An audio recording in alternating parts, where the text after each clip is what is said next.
get off my plane, now." Those were the words that ended Captain Gregory Ford's 30-year career, though he didn't know it yet. He was staring down Julian King, a quiet man in seat 1A who had done nothing but drink water and read a file. Ford thought he was removing a security risk. He thought he was asserting authority. But when Julian slowly reached into his jacket, not for a weapon, but for a leather wallet containing a Gold Shield government ID with clearance higher than the airline CEO, the silence in the cabin became deafening. You think you know how bad this gets? You have no idea. This is the story of the flight that never took off, and the pilot who crashed before he even left the ground. The rain at O'Hare International Airport was relentless, hammering against the fuselage of Flight 492, bound for DC. Inside the cabin of the Boeing 737, the atmosphere was humid and sticky, a sharp contrast to the biting November chill outside. Julian King adjusted the cuffs of his charcoal suit jacket and leaned back into the plush leather of Seat 1A. He was tired. Not the kind of tired that comes from a lack of sleep, but the deep, marrow-level exhaustion of a man who had spent the last 72 hours negotiating with foreign diplomats in a windowless room in Brussels. All he wanted was a whiskey, neat, and 2 hours of silence before he had to report to the director. He closed his eyes, listening to the shuffle of boarding passengers, the clack of roller bags, the murmurs of frustration about the weather delay, the crying baby in row 12. It was all white noise to him. "Excuse me, sir?" Julian opened one eye. A flight attendant, her name tag reading Bethany, was hovering over him. She offered a tight, plastic smile that didn't reach her eyes. She was young, perhaps new to the route, and she looked nervous. "Yes?" Julian asked, his voice low and smooth. "May I see your boarding pass again? Just for a quick check." Julian sighed internally. He had already shown it at the gate. He had shown it when he stepped onto the plane. But he knew the drill. He reached into his pocket, retrieved the crumpled slip of paper, and handed it to her. Bethany scanned it, her brow furrowing. "Seat 1A, right." She handed it back, her hesitation palpable. "It's just, we have a discrepancy in the manifest, but it seems okay for now." "Is there a problem, Bethany?" Julian asked, sitting up straighter. No, sir. Can I get you a pre-departure beverage?" "Water, please. No ice."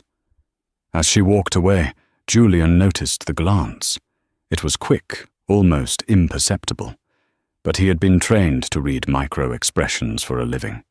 She had looked at his suit, then his face, then back at the manifest in her hand, with a look of confusion. He was a black man in a $3,000 suit, sitting in the most expensive seat on the plane. In Julian's experience, that combination often confused people who lacked imagination. He took the water when it came, and opened the classified folder on his lap, shielding the contents with his body. He needed to review the briefing on the Project Chimera breach before he landed at Reagan National. 10 minutes later, the flow of economy passengers slowed. The heavy cockpit door clicked open. Captain Gregory Ford emerged. He was a man cut from the cloth of old aviation, silver hair, jaw like a block of granite, and an ego that took up more space than the galley. Ford was a legacy pilot for Horizon Air, the kind of man who bragged about never using autopilot and missed the days when pilots were treated like gods. He adjusted his cap, scanning the first-class cabin with a proprietary air. His eyes landed on seat 1A. They stopped. Ford didn't move on. He stood there, staring. Julian felt the weight of the gaze but didn't look up from his file. He turned a page. Ford walked over, his heavy shoes thudding on the carpet. He stopped directly beside Julian's seat. The smell of stale coffee and heavy cologne wafted down. "Sir," Ford said. It wasn't a greeting, it was a command. Julian marked his page with a finger and looked up. "Captain, I need to see your ticket," Ford said, loud enough that the businessman in 1B lowered his newspaper. "I've already shown it to the gate agent and the flight attendant," Julian said calmly. "Is there an issue?"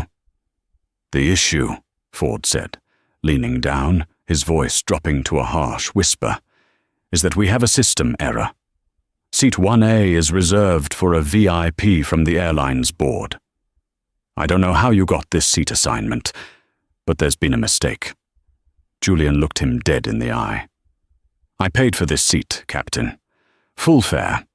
If there's a double booking, that's a computer problem, not a passenger problem." Ford's face reddened slightly. He wasn't used to pushback. "Listen, pal, I don't know who you are, or how you gamed the upgrade system, but I run this ship. We have a manifest that says this seat is blocked. I need you to grab your bag and step out to the jet bridge so we can sort this out." "I'm not getting off this plane," Julian said. He returned his gaze to his file. "And I'm not gaming anything. Check your iPad again." The cabin had gone quiet. The shuffling in economy had stopped. People were craning their necks. "I'm not going to ask you twice," Ford snapped, his voice rising. "You are disrupting my pre-flight checks. You are failing to comply with a crew member's instructions. That is a federal offense. Now get your bag, or I will have law enforcement remove you." Julian closed the folder slowly. He took a deep breath. He knew exactly what this was. He had seen men like Ford in briefing rooms and field offices for 20 years. Men who needed to dominate the room to feel secure. "Captain Ford," Julian said, reading the pilot's wings, "I am on a tight schedule. I suggest you go back to the cockpit and fly the plane. If you call law enforcement, you are going to regret the delay." Ford laughed. It was a dry, ugly sound. "Is that a threat? Did you just threaten me?" He turned to the cabin, playing to the audience. "Ladies and gentlemen, did you hear that? He just threatened the safety of this flight." Ford turned back to Bethany, who was cowering by the galley. "Call the gate. Get the police down here. Now." The minutes that followed were excruciating. The air conditioning hadn't fully kicked in, and the cabin was stifling. Julian sat perfectly still, hands folded over his file. He could feel the eyes of every passenger boring into the back of his head. From 2C, a woman whispered loudly to her husband, "Why won't he just move? He's making us late." "Probably used a stolen credit card," the husband muttered back. "Look at him. He doesn't look like he flies first, often." Julian heard it all. He kept his face impassive, but his heart rate was steady. He was running the calculations. He could de-escalate, show his credentials now, and end it. But Ford had crossed a line. Ford had accused him of a federal crime in front of 100 witnesses. If Julian revealed his status now, Ford would backpedal, make a half-hearted apology, and sweep it under the rug. No, Julian thought. Let him dig the hole. 2 Chicago police officers boarded the plane, looking annoyed. They were wet from the rain, and clearly didn't want to deal with a disruptive passenger call. "Where is he?" the older officer asked. Captain Ford stepped forward, chest puffed out. "Right here. Seat 1A, refuses to leave the aircraft. He threatened me when I asked to verify his ticket." The officer looked at Julian. "Sir, we need you to come with us." Julian looked at the officer. "Officer, I have paid for this seat. I have broken no laws. The captain is removing me because he believes I don't belong in first class." "Sir, the captain has the final say on who flies," the officer said, his hand resting near his belt. "If he wants you off, you're off. You can take it up with the airline later. Don't make us drag you out." Julian nodded slowly. He stood up. He smoothed his jacket. He picked up his briefcase and his trench coat. "Fine," Julian said. He looked at Ford. "I'll get off, but I want it noted that I am complying under duress." "Just get off my plane," Ford sneered, crossing his arms, "and don't expect a refund." As Julian walked down the narrow aisle of the first-class cabin, the atmosphere was thick with judgment. He saw the smirks. He saw a teenager in 3A filming him with an iPhone, the red recording light blinking. He saw Bethany, the flight attendant, looking at the floor, ashamed. He stepped out of the aircraft and onto the jet bridge. The cold, damp air hit him. The officers followed him out, and Ford stood in the doorway of the plane, looking triumphant. "Don't let him back on," Ford told the gate agent, a terrified woman named Sarah. "Cancel his ticket. Flag him in the system." "Captain," Julian said, turning back one last time. He stood on the metal plates of the jet bridge, the tunnel echoing. "You have made a decision based on your assumptions about who I am. Before you close that door, I am going to give you one chance to check the manifest for a passenger named Sterling. Not King. My ticket is under my agency alias." Ford rolled his eyes. "Agency alias? Who do you think you are, James Bond? Goodbye, pal." Ford slammed the aircraft door shut, the lock engaged with a heavy thud. Julian stood there for a moment, staring at the closed door. The older police officer sighed. "All right, buddy. Let's go to the desk. You can rebook on Spirit or something." Julian turned to the officer. The look of exhaustion was gone from his eyes, replaced by a cold, razor-sharp intensity. "I won't be rebooking," Julian said, "and you aren't arresting me." "Excuse me?" The officer stepped closer. Julian set his briefcase down on a bench in the jet bridge. He unbuttoned his suit jacket and reached into the inner breast pocket. The officers flinched, hands going to their holsters. "Easy," Julian said. He pulled out a black leather wallet. He flipped it open. It wasn't a driver's license. It was a heavy gold badge mounted on leather. Below it was a holographic ID card with a red stripe across the top, the highest security clearance designation in the United States government. Department of Homeland Security Office of the Inspector General Assistant Director of Internal Affairs, Julian T. King. The officer squinted at it. Then his eyes went wide. He looked up at Julian, then back at the badge. He recognized the seal. He recognized the authority. This wasn't just a Fed. This was the guy who investigated the Feds. This was the guy who could ground an entire airport with a phone call. "Oh," the officer whispered. "Oh, shit." "Officer," Julian said, his voice calm but terrifying. "That aircraft, Flight 492, is currently carrying a federal agent on a classified audit, and the pilot has just ejected him for what appears to be racially motivated reasons, citing a false security threat." Julian pulled out his phone. "I need you to keep that jet bridge door closed," Julian commanded. "Do not let that plane push back. I'm making a call to the FAA administrator." The officer swallowed hard and turned to his partner. "Get on the radio. Tell the tower to hold Flight 492. Tell them it's a code red ground stop." Inside the cockpit, Captain Ford was strapping himself in, feeling good. He turned to his first officer, a young man named Davis who looked pale. "See, Davis?" Ford chuckled, putting on his headset. "You got to be firm with these people. Don't let them walk all over you." "Captain," Davis said, tapping the radio. "Tower is hailing us. They sound urgent." Ford frowned. Probably just a slot change. He keyed the mic. "Tower, this is Horizon 492, ready for pushback." The voice that came back over the radio wasn't the usual air traffic controller. It was the tower supervisor, and his voice was shaking. "Horizon 492, hold your position. Do not, I repeat, do not push back. Kill your engines immediately." "Say again?" Ford asked, annoyed.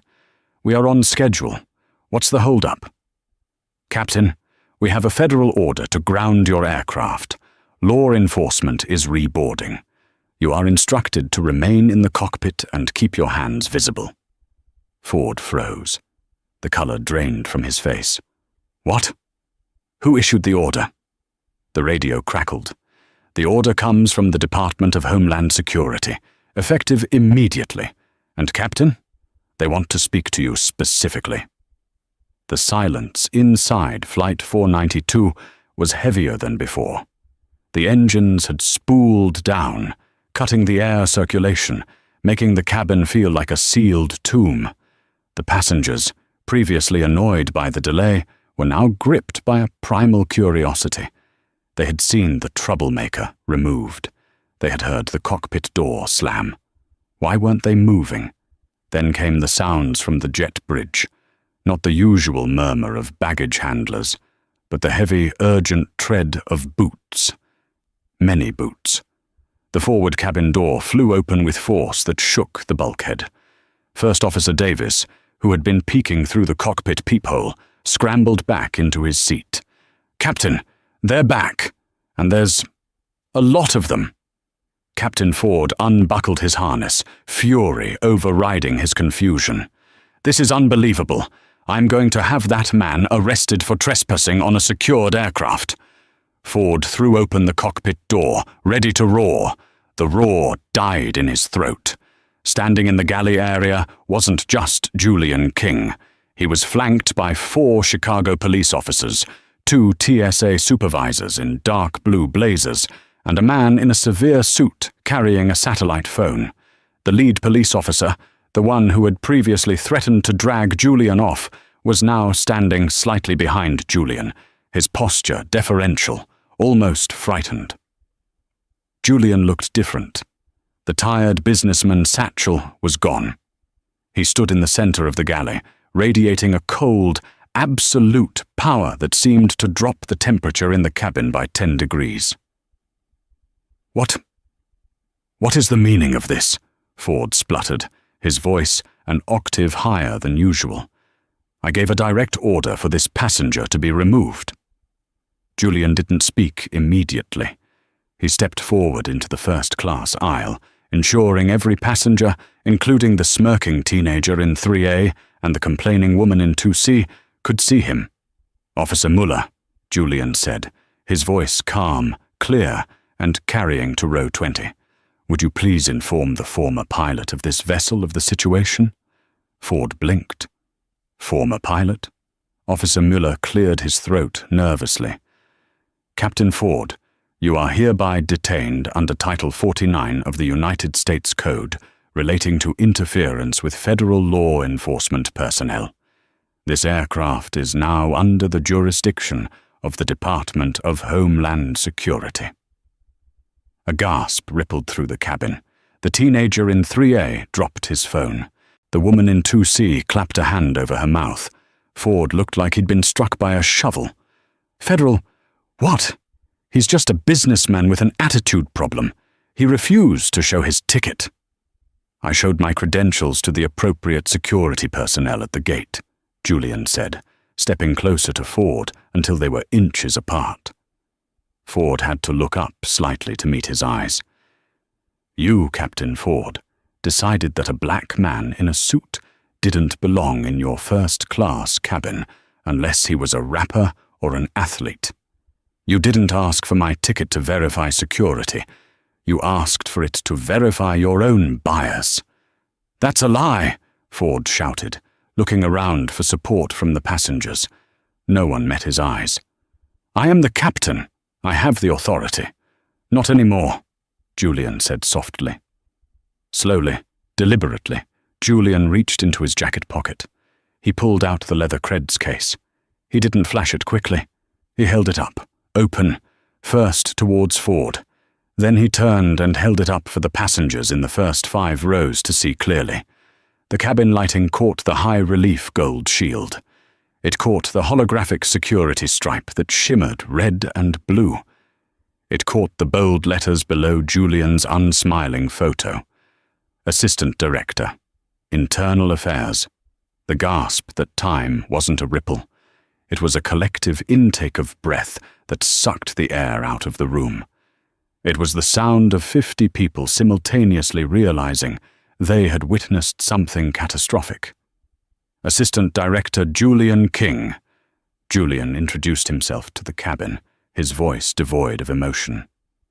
My department oversees the integrity of federal transportation systems.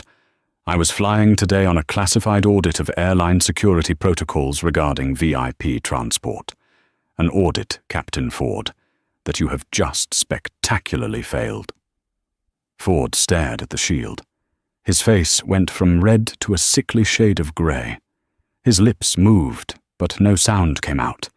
He looked at the badge, then at Julian's face, trying to reconcile the man he had bullied with the authority staring him down. Your internal affairs, Ford whispered, horrified. You accused me of being a security threat, Julian said, closing the wallet with a snap that echoed like a gunshot. Because of your actions, I have had to break cover, compromise an ongoing federal operation, and ground a commercial airliner. You didn't just kick a passenger off a plane, Gregory. You just ended your career and initiated a federal criminal investigation into your conduct. Julian turned to the TSA supervisors. Get him off my flight deck. Now. The atmosphere on Flight 492 shifted instantly from a travel delay to a crime scene investigation. Ladies and gentlemen, Julian announced, turning to the stunned passengers. Please remain seated with your seatbelts fastened. This aircraft is currently grounded by federal order. No one is to use their cellular devices to make calls, photos, or videos until further notice. TSA agents will be moving through the cabin to ensure compliance. We apologize for the inconvenience, but this is no longer a standard passenger flight. The teenager in 3A quickly shoved his phone under his leg as a stern-faced TSA agent walked down the aisle. Up front, the humiliation of Captain Gregory Ford was beginning in earnest. 2 large TSA agents stepped past Julian. They didn't use handcuffs, not yet, but they flanked Ford with an undeniable physicality. Step this way, sir, one agent said. It wasn't a request. Ford, dazed, looked back at his cockpit. His kingdom for 30 years. He saw First Officer Davis frantically typing on an iPad, refusing to look at him. Davis, Ford pleaded. Tell them he was being disruptive. Davis kept his head down. I didn't see anything, Captain. I was doing pre-flight. The betrayal hit Ford harder than the badge had. He was led out of the cockpit, past the galley where Bethany, the flight attendant, was pressing herself against the wall, tears streaming down her face. Bethany, Ford said, his voice cracking. You saw it. You saw his attitude. Bethany shook her head mutely, terrified, her eyes locked on Julian King. Ford was led off the plane, down the same jet bridge he had triumphantly forced Julian down only 20 minutes earlier. But there was no triumph now. He was marched past the gaping gate agents and into a sterile airport conference room that had been hastily commandeered. Back on the plane, Julian took charge. He turned to the lead TSA supervisor. I want the cockpit voice recorder pulled immediately. I want the gate security footage secured before Horizon Air IT tries to accidentally delete it. And I want the station manager for Horizon Air here in 5 minutes. He then turned to Bethany. The young flight attendant looked ready to faint. What is your name? Julian asked gently, his demeanor changing entirely from the icy avenger to a calm investigator. Bethany, sir. Bethany Richards. Bethany, come with me to row 1. Julian led her to the very seats where the incident began. He sat in 1B, leaving 1A empty as a stark reminder. Sit down, please. She sat, twisting her hands in her apron. You aren't in trouble, Bethany, Julian said. Unless you lie to me. Did you see any behavior from me that warranted removal from this aircraft? Tears spilled over. No, sir. You asked for water without ice. You were reading. You were the quietest person in first class. Did Captain Ford check the manifest before he approached me? Bethany shook her head vehemently. No, sir. He came out of the cockpit, saw you, and stopped dead. He got this look on his face. The Captain God look, we call it. He asked me if I'd checked you. I said yes. He ignored me and went straight to you. Has he done this before? Julian asked, his eyes boring into hers. She hesitated, biting her lip. Sir, if I say anything, the Union, the airline... Bethany, Julian said, leaning forward. The airline is currently figuring out how fast they can fire Captain Ford to save their stock price. The Union won't touch him with a 10-foot pole once they see my report. He has zero power over you anymore. The only people who have power right now are the people in this room. Has he done this before? She nodded, a jerky, frightened motion. Yes, 3 times that I've flown with him in the last year. Always people of color in first class who looked out of place to him. He always finds a reason. Duplicate booking, or suspicious behavior. He usually just bullies them until they downgrade to economy to avoid a scene. You're the first one who said no. Julian nodded grimly. It was worse than he thought. This wasn't an isolated incident of a bad day. It was a pattern of civil rights violations masked as flight safety protocols. The fuselage door opened again. A short, balding man in an ill-fitting suit ran onto the plane, sweating profusely despite the chill. It was Mr. Henderson, the Horizon Air O'Hare station chief. He looked like a man who had just been told a meteor was headed for his house. "Director King!" Henderson gasped, rushing over. "1,000 apologies. We had no idea. Captain Ford is a senior pilot. We never imagined. Horizon Air does not condone discrimination of any kind." Julian held up a hand, stopping the torrent of corporate jargon. "Mr. Henderson," Julian said coldly, "save the press release for CNN. You're going to need it. Right now, you have a plane full of witnesses to a federal crime committed by your employee. You have a first officer who needs to be interviewed, and you have about 30 minutes before the Secretary of Homeland Security calls your CEO. Henderson turned pale. "The Secretary?" "My boss," Julian said dryly. "He was waiting for my briefing in D.C. He's not happy I'm still in Chicago. Now, I need this cabin cleared. Get these passengers off the plane, get them food vouchers, and rebook them on anything that flies. This aircraft is now evidence." Henderson nodded frantically and began barking orders at the gate agents. As the passengers began to deplane, filing past Julian with looks of awe and fear, the woman from 2C stopped. "Sir," she said, her voice trembling slightly, "I just wanted to say, I'm sorry for what I said earlier." "We didn't know." Julian looked at her. "You didn't know I was a federal agent, madam, but you knew I was a human being. That should have been enough." She held his gaze for a second, shame burning in her eyes, then quickly walked off the jet bridge. Julian stood alone in the first-class cabin, the silence returning. He looked at seat 1A. He hadn't wanted this fight. He was tired. But Gregory Ford had picked the wrong day, the wrong passenger, and the wrong century to play God. Julian pulled out his secure phone. It was time to make the call that would turn Gregory Ford's bad day into a life-altering nightmare. The airport conference room, usually reserved for mundane pilot briefings or union meetings, had been transformed into a makeshift interrogation cell. The fluorescent lights hummed loudly, casting a sickly green pallor over Captain Gregory Ford. He sat at the head of a long, laminate table, but he looked anything but authoritative. His captain's hat lay on the table like a discarded prop. He had been stripped of his epaulets. Across from him sat two men. One was Officer Miller, the Chicago cop who had initially tried to remove Julian.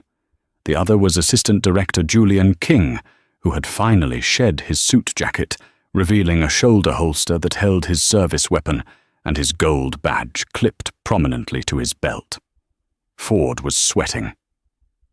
"I want my union rep," he said, his voice shaky, but trying to regain some bluster. "I'm not saying another word until I see a representative from ALPA." Julian didn't look up from the file he was reading, a printout of Ford's personnel record that had been faxed over from Horizon Air HQ within minutes of his demand. "Your union rep is in the hallway, Gregory," Julian said calmly. "He's currently arguing with the FBI regarding whether they represent you for criminal charges or just administrative ones. See, the union protects you if you screw up a landing or have a beer too close to flight time. They don't typically cover federal civil rights violations and interference with a homeland security operation. They're debating if you're even a member worth saving right now." Ford swallowed hard. "This is ridiculous. It was a mistake, a misunderstanding. I thought you were someone else." Julian slammed the file shut. The sound made Ford jump. "Who?" Julian asked. "Who did you think I was? A drug dealer? A scammer? Because I was sitting in first class reading a file." "You didn't fit the profile," Ford blurted out. "The profile of a first-class passenger." Julian leaned forward, his voice dropping to a dangerous whisper. "Or the profile of a white man," Ford stammered, realizing he had walked into a trap. I just meant—" "Let's look at your record, Gregory," Julian said, opening the file again. "November 2023. You called security on a Dr. Aris Thorne, a neurosurgeon flying to a conference. You claimed he was belligerent when he asked you to hang his coat. He was removed. He was black. March 2024. You refused to take off until a Ms. Sarah Jenkins was moved to economy because her hair was obstructing the view of the passenger behind her. She was black. The passenger behind her said he couldn't care less." Julian tossed the papers across the table. They fanned out, a paper trail of bigotry. "You have a pattern, Captain. You use your authority to sanitize your environment of people you don't think belong there. You treat your plane like a country club where you're the bouncer. But today, you bounced the guy who owns the club." The door opened. A man in an expensive suit walked in, looking like he had run a marathon in dress shoes. It was Horizon Air's Vice President of Operations, Marcus Sterling. Behind him was the union rep, looking defeated. "Director King," Sterling said, breathless. "Please, can we speak privately?" "No," Julian said without turning around. "Anything you have to say to me, you can say in front of the man you entrusted with $100 million aircraft." Sterling winced. He looked at Ford with pure venom. "Captain Ford, effective immediately, you are placed on unpaid suspension pending termination. Horizon Air is formally disavowing your actions today." "You can't do that!" Ford shouted, standing up. "I have 30 years. I have seniority." "You have a federal indictment coming down the pipe, Greg," the union rep snapped from the doorway. "Sit down and shut up. You're lucky they aren't dragging you to a holding cell downtown right this second." Julian stood up slowly. He walked over to the window, looking out at the rainy tarmac where Flight 49U2 still sat, dark and empty. "Mr. Sterling," Julian said. "Suspending him is a nice start, but it's not enough. This man grounded a federal audit. He delayed critical intelligence, and he humiliated a senior government official in front of 50 civilians." Julian turned back to the room. "I want full access to Horizon's internal complaint database for the last 10 years. I want to know every single time a minority passenger was removed from a flight under discretionary pilot authority. If I find a pattern that goes beyond Captain Ford, if I find that your airline has been rubber-stamping this behavior, I will ground your entire fleet for a compliance review. Do you understand me?" Sterling turned white. A fleet-wide grounding would cost the airline hundreds of millions of dollars a day. It would bankrupt them. "Director King," Sterling stammered, We will cooperate fully. You can have whatever you want. We had no idea it was this systemic." "Ignorance is not a defense, Mr. Sterling. It's a liability." Julian walked over to Ford, who was now slumped in his chair, head in his hands. "You wanted to know who I was, Gregory?" Julian asked softly.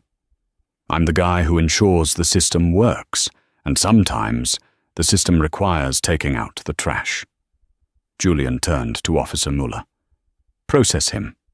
Disorderly conduct, making a false report, and interference with a flight crew. Ironically, he interfered with the crew by preventing them from doing their job. Book him." As the officer pulled Ford up and finally clicked the handcuffs onto his wrists, the disgraced pilot looked at Julian one last time. The arrogance was gone. All that was left was fear. I lose my pension if I'm terminated for cause," Ford whispered. "You should have thought about that before you asked for my ticket," Julian said coldly. While Julian was dismantling Captain Ford's career in a quiet room, a much louder storm was brewing online. The teenager in Seat 3A, a kid named Leo, had managed to upload his video before the TSA lockdown fully took effect. He titled it simply, "Pilot Kicks Off Innocent Guy, Realizes Too Late He's a Fed." By the time Julian walked out of the conference room 2 hours later, the video had 4 million views on TikTok and was trending #1 on Twitter. The video was damning. It showed Ford's sneering face. It showed Julian's calm, polite refusal. It showed the get-off-my-plane moment. And then, the piece de resistance. A second video Leo filmed when Julian came back on board, capturing the flash of the gold badge and the collective gasp of the cabin. Julian walked into the main terminal to find a chaotic scene. News crews were setting up outside the security cordon. Passengers from Flight 492 were being interviewed, and they were not holding back. "He was a complete tyrant," the woman from 2C was telling a CNN reporter, her voice shaking with righteous indignation. "The gentleman in 1A was practically a saint. He didn't raise his voice once. The captain just hated him on sight." Julian pulled his collar up and tried to slip through the crowd toward the VIP exit, but a reporter spotted him. Director King, is it true you are opening a federal investigation into Horizon Air?" Julian stopped. He saw the cameras. He saw the passengers watching him. He realized that this wasn't just about his audit anymore. It was about public trust. He stepped up to the bank of microphones. The crowd went silent. "I will make a brief statement," Julian said, his voice projecting clearly without shouting. "Today, an incident occurred that reflects a deep failure in professional conduct. A pilot believed that his authority allowed him to bypass the dignity and rights of a passenger based on appearance alone." He paused, looking directly into the camera lens. "Let this be a message to every airline, every captain, and every gate agent. Security is about identifying threats, not profiling people. When you abuse your power to belittle others, you don't make the skies safer. You make them smaller. And the Department of Homeland Security will not tolerate the skies being small for anyone." He stepped back. The reporters shouted questions, but Julian kept moving. He had a car waiting. He still had to get to DC, though he would be taking a private government transport now. As he walked toward the exit, his phone buzzed. It was a text from the Director of Homeland Security. Saw the news. "Hell of a way to conduct an audit, Julian. But you're not wrong. Sterling called me. He's terrified. You have the green light. Burn it down."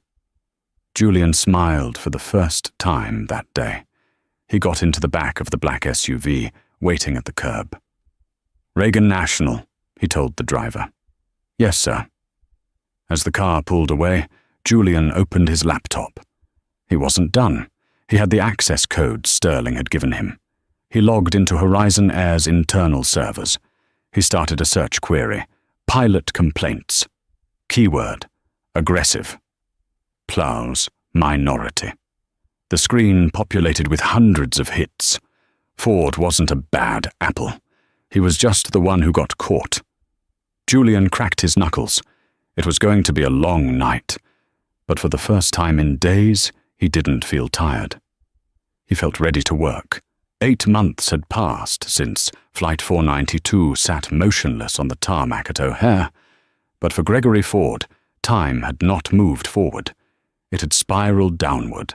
The aviation world had changed, shifting with the grinding inevitability of a glacier reshaping a landscape. The King investigation, as it was now breathlessly referred to on cable news, had done more than just embarrass an airline. It had gutted the upper management of Horizon Air. The CEO had resigned in disgrace 3 weeks after the incident, taking a golden parachute that the public despised. The company's stock had plummeted 40%, bleeding out value daily until the board was forced to implement the most rigorous, humiliating anti-bias training protocols in aviation history.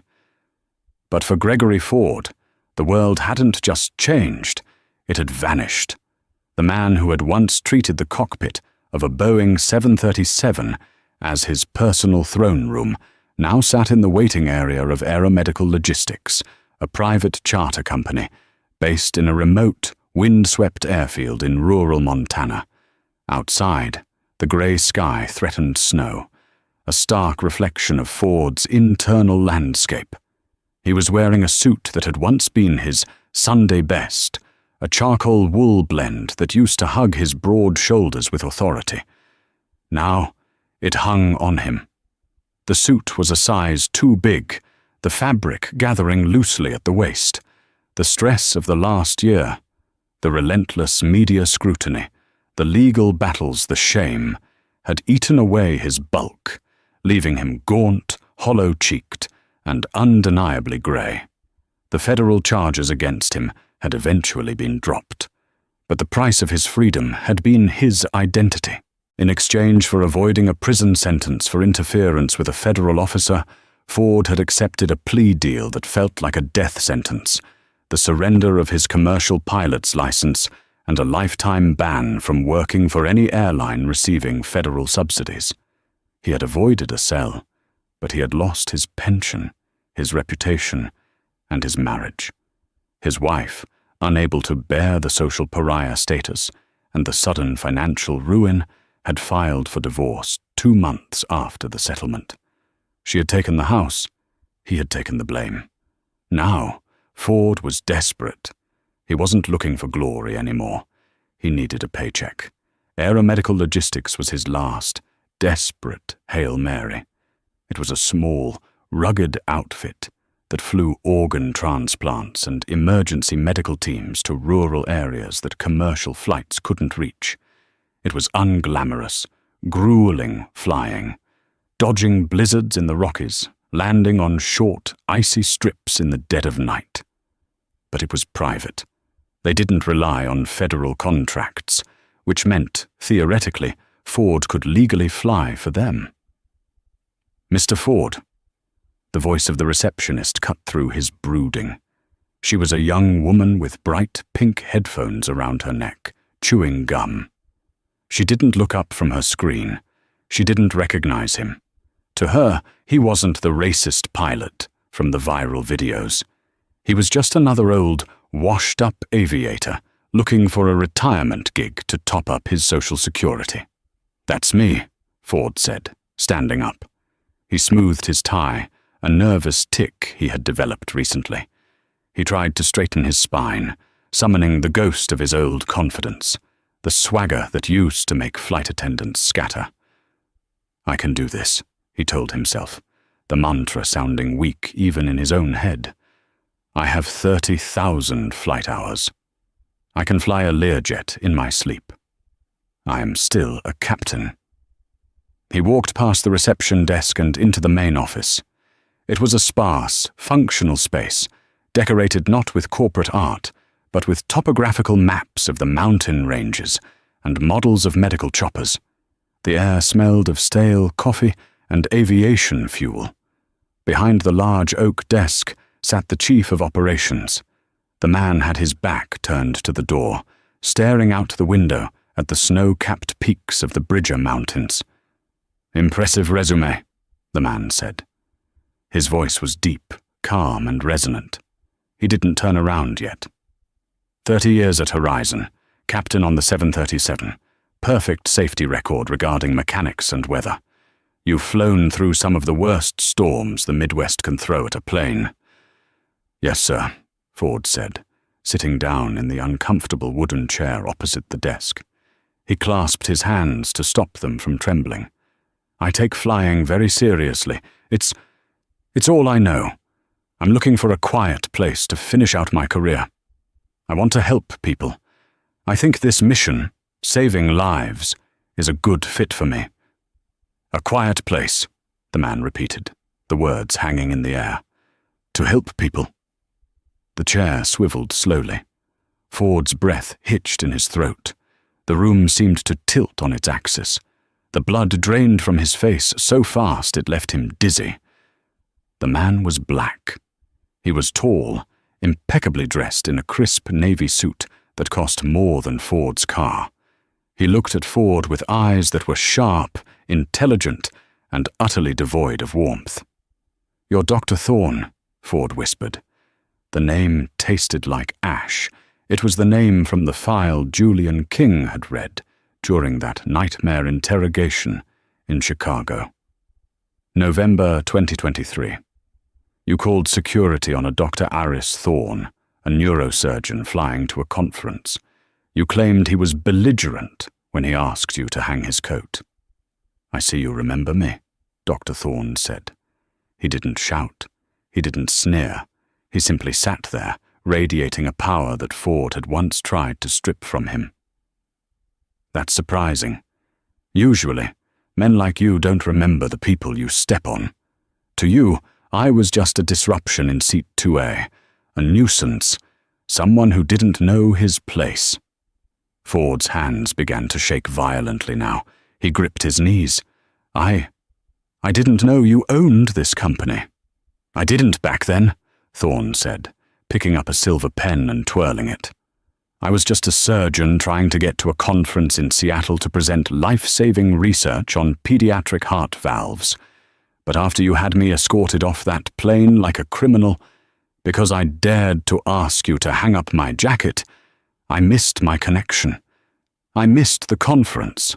Thorne leaned forward, his eyes locking onto Ford's. "I realized something that day, Mr. Ford. I realized I didn't like relying on commercial airlines. I didn't like putting my schedule and my patients' lives in the hands of men who judged me before I even opened my mouth. So, I started my own transport service. We fly hearts, lungs, and the best doctors in the world to places they are needed. We don't have time for ego. We don't have time for bias." Ford looked at the door. Every instinct screamed at him to run, to flee the humiliation. But the reality of his bank account anchored him to the chair. He had rent due, he had legal fees, he was drowning. He swallowed his pride. It was a bitter, jagged pill. "Dr. Thorne," Ford stammered, his voice cracking. "Look, I know we have history, and I know I made mistakes. Terrible mistakes." He paused, waiting for absolution that didn't come. "But I am a good pilot," Ford pleaded, the desperation leaking out of him. "I am the best pilot you will find in Montana. I know these winds. I know these mountains. I need this job. I will fly anything, anywhere. I will be invisible. I will scrub the hangar floors if you ask me to. Please, I just need a chance." Thorne looked at Ford. He looked at the desperation in the older man's eyes. He saw the broken arrogance, the fear of a man who had realized too late that the world was larger than his prejudices. Thorne reached out and picked up Ford's resume from the desk. It was printed on high-quality paper, the last remnant of Ford's dignity. Thorne held it for a moment, weighing it, then moved his hand over the industrial shredder that sat by his elbow. He fed the paper into the machine. The shredder roared to life, a harsh, mechanical grinding noise that filled the silent office. Ford watched, paralyzed, as the last 30 years of his life, his flight hours, his certifications, his awards, were chewed into meaningless confetti. "You see, Gregory," Thorne said softly, speaking over the sound of the shredding paper. "We transport sensitive cargo here. Human organs, vulnerable patients, people at the worst moments of their lives. Trust is the only currency that matters." Thorne leaned forward, clasping his hands on the empty desk. "And frankly," Thorne said, echoing the exact words Ford had used so many times to justify his own cruelty, "you just don't fit the profile of the kind of person we want in our cabin." Thorne pressed a button on his intercom. "Security. Please escort Mr. Ford off the premises. He's trespassing."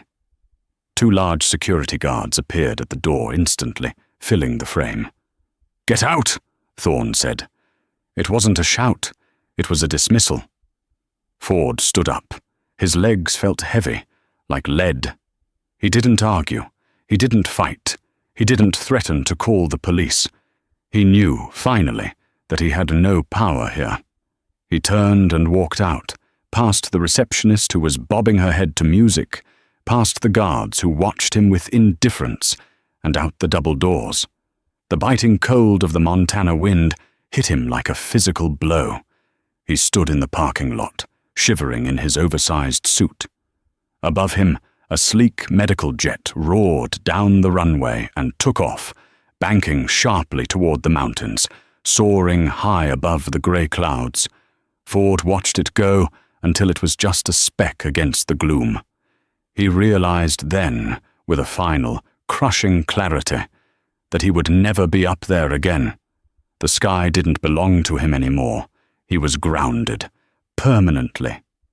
And that is the story of how Captain Gregory Ford learned the hardest lesson of his life. When you try to clip someone else's wings based on prejudice, you might just end up grounding yourself forever. It's a powerful reminder that authority is not a license to bully, and you never truly know who you're dealing with until you treat them with respect. Julian King went on to reform airline security protocols nationwide, ensuring that no passenger would ever be judged by the color of their skin rather than the content of their ticket. If you enjoyed this story of high-altitude justice and instant karma, please smash that like button. It really helps the channel grow. Don't forget to subscribe and hit the notification bell so you never miss a new story. And let me know in the comments, do you think Ford deserved a second chance, or was Dr. Thorne right to shred his resume? I'll see you in the next video.